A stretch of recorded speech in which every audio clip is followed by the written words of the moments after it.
Here, you'll find all the essential vocabulary to speak about this topic at an advanced level with confidence and fluency. Welcome back, everybody, to another deep dive. You know, we love to unpack some dense, complex material, and today we're looking at the language of authoritarianism. Oh, that's a good one.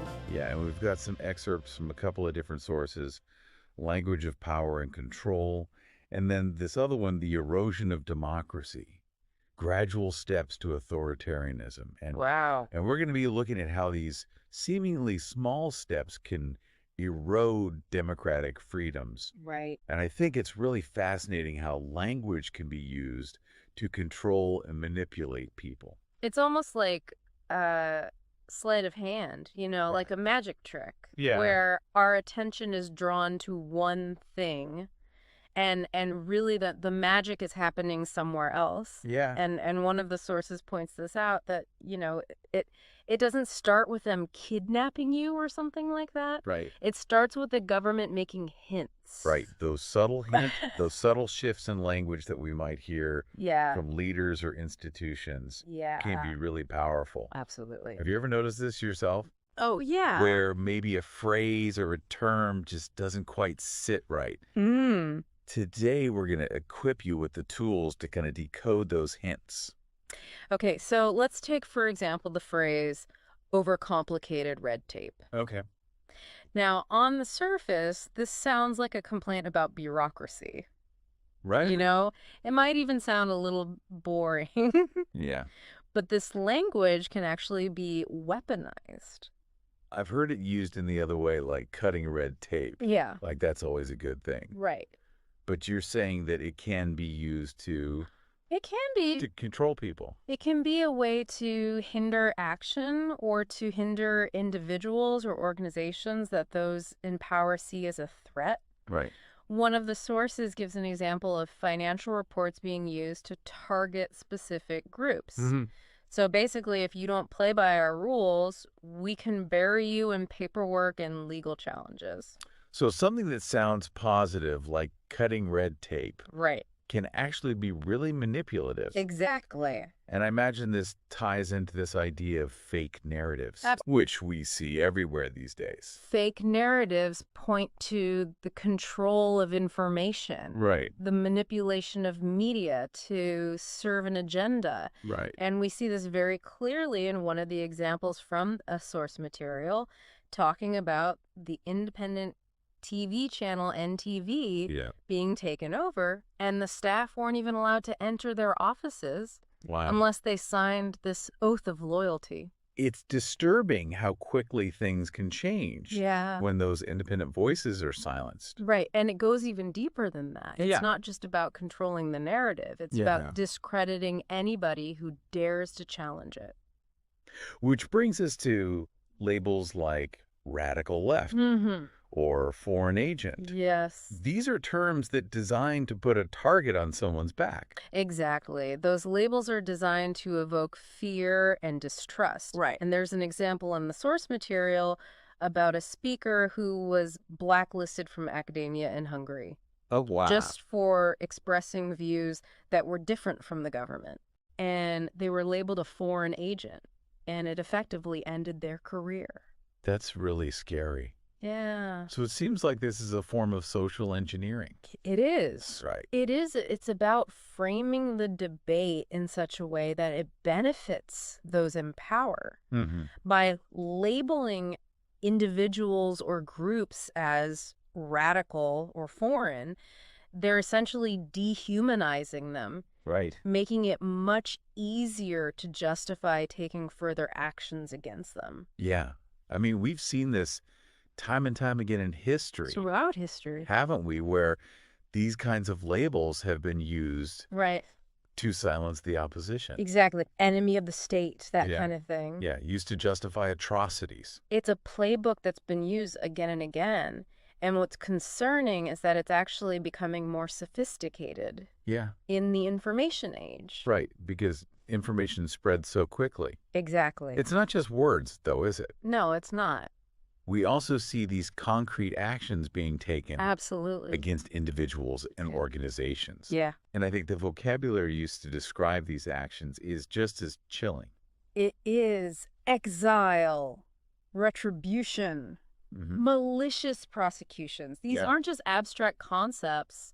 These are the very real experiences of people who dare to speak out against power. One of the sources talks about a speaker who was actually forced to flee their country after being labeled a financier of terrorism by the regime. Wow. Imagine having to uproot your entire life. It's heartbreaking. Just because you spoke your mind. Yeah, it really shows the human cost of this kind of language and these actions. Yeah, by creating a climate of fear where people are afraid to speak out, you stifle dissent and you consolidate power. And what's even more insidious is that it's often carried out under this guise of legality. Right, so it seems legitimate, but it's really not. Yeah, creating this dangerous illusion of legitimacy. It's like twisting the very systems that are supposed to protect us into weapons against us. But as the sources point out, it's not just about individual cases. Yeah. It's about the erosion of democratic norms. Exactly.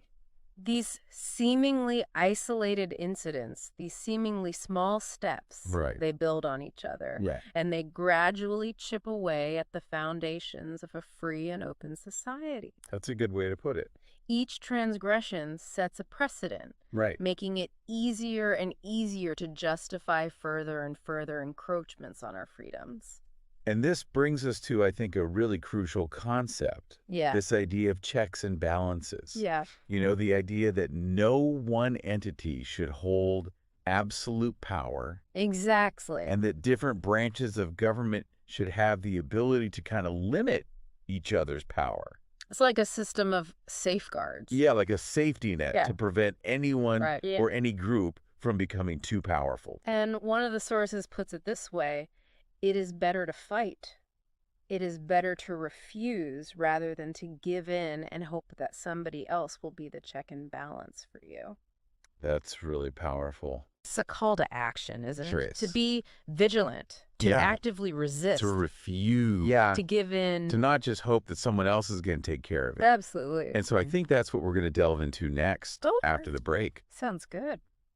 What does it look like to actually be those checks and balances in our own context?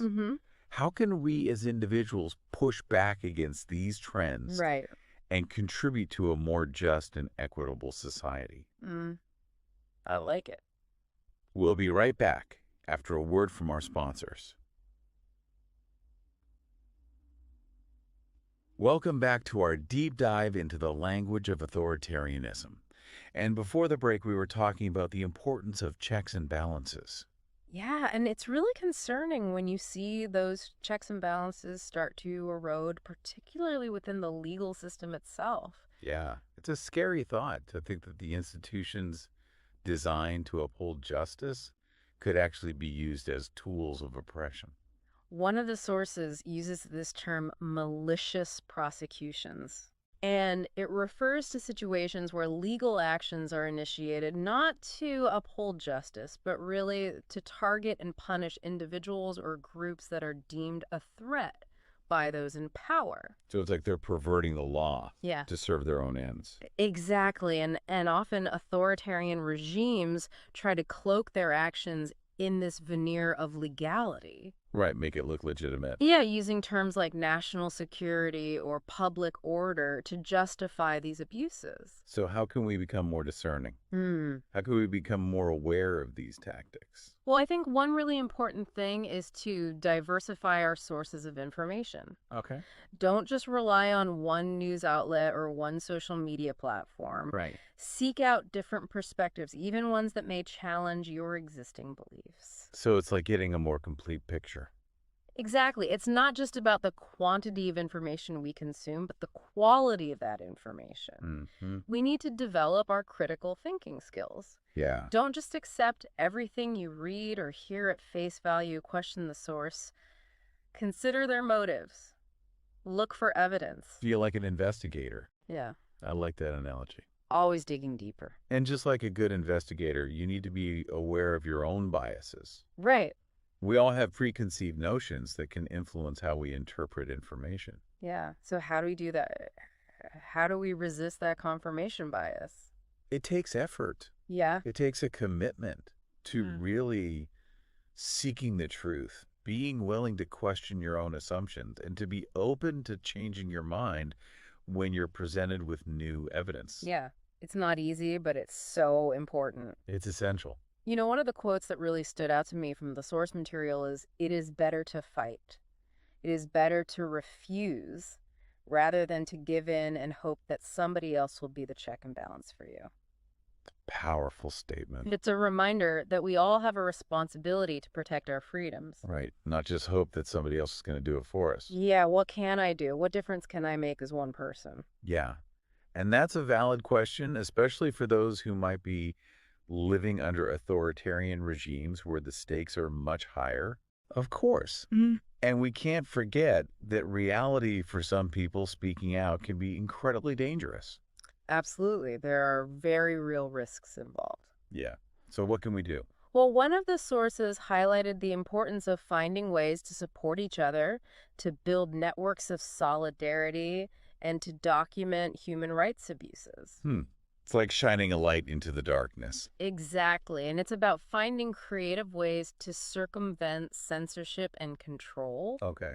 So, for example, in some countries, activists use humor and satire to spread their message, That's smart. to avoid direct confrontation with authorities. Yeah, using those tools against them. Exactly. It's a testament to the resilience and ingenuity of the human spirit. This is so inspiring. It's not just about those far-off countries either, is it? No, not at all. I mean, these are things we need to be looking for right here at home. Absolutely. You're right. These tactics, this language of power and control, it can be found everywhere, even in seemingly democratic societies. Yeah, so we need to be aware of these patterns no matter where we live.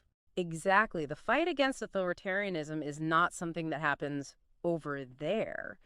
It's a constant struggle, a battle for hearts and minds that's happening everywhere, all the time. This has been such an eye-opening conversation for me. It's really shifted my perspective. Good. I'm glad. And it's made me realize we all have a role to play in protecting a free and open society. I agree.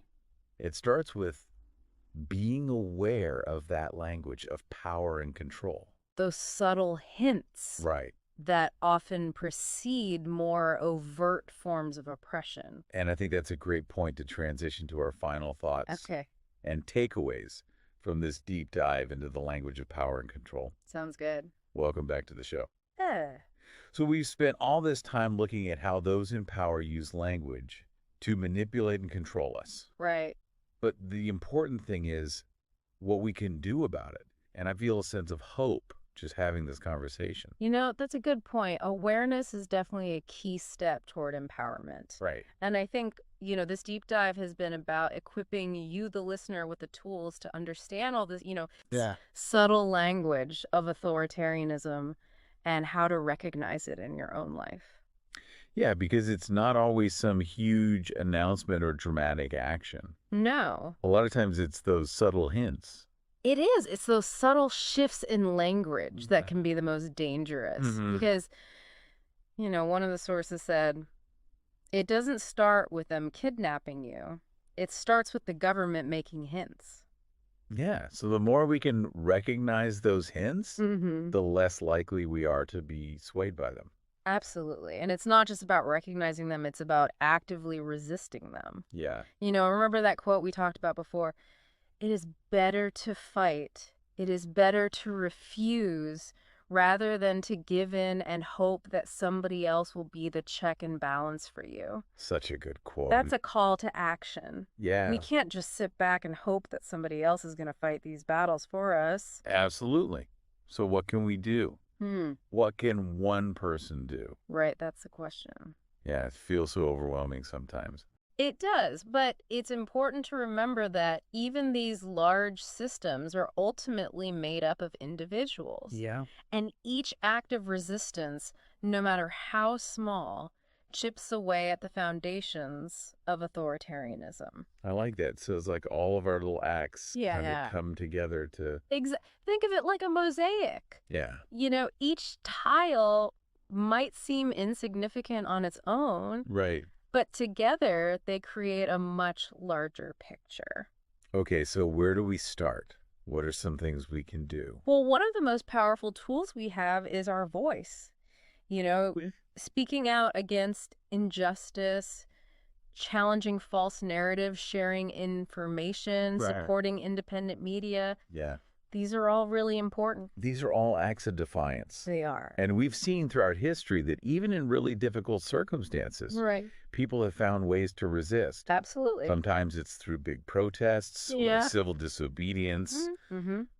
but it can also be through these more subtle forms of resistance, It can. like humor and satire. Yeah. Art. Those creative forms of expression are so important. Yeah. They allow people to kind of subvert the system and make their voices heard even when they're facing censorship. And now with the digital age, we have even more tools, don't we, We do. for resistance. Yeah, social media can be a really powerful platform for organizing and mobilizing and amplifying voices of dissent. Yeah, of course, we have to be careful, Would you? especially for those in countries with authoritarian regimes. Absolutely. But it also lets people connect in ways they never could before. Mm-hmm. It's easier than ever to build solidarity and to share information across borders. I'm so glad we had this conversation today. It Oh. really helped me realize that this isn't something happening far away. Me too. It's happening all around us all the time. It's a battle that's being waged right here, right now, in the very language that we use every day. Yeah. And it's a battle we can win, Absolutely. but not through violence or aggression. It's through awareness and education Mm-hmm. and this commitment to truth and justice. Mm-hmm. Couldn't agree more. And as we wrap up this deep dive, Yeah. I want to leave you with a sense of hope and agency because the challenges we face are very real. Right. But so is our capacity for resistance. I love that. By being aware, by refusing to be manipulated, and by getting involved in defending those freedoms, we can create a more just and equitable world for all of us. It all comes back to words. They have so much power. Yeah, they can be used to build bridges or they can be used to build walls. Yeah. So it's up to us to decide how we're going to use them. Exactly. Use your voice, speak truth to power, challenge injustice wherever you see it. Yeah. And never underestimate the power of even the smallest act of resistance. That's a great way to end this deep dive. Thank you so much for joining us. Everybody, stay curious, stay informed, and stay engaged.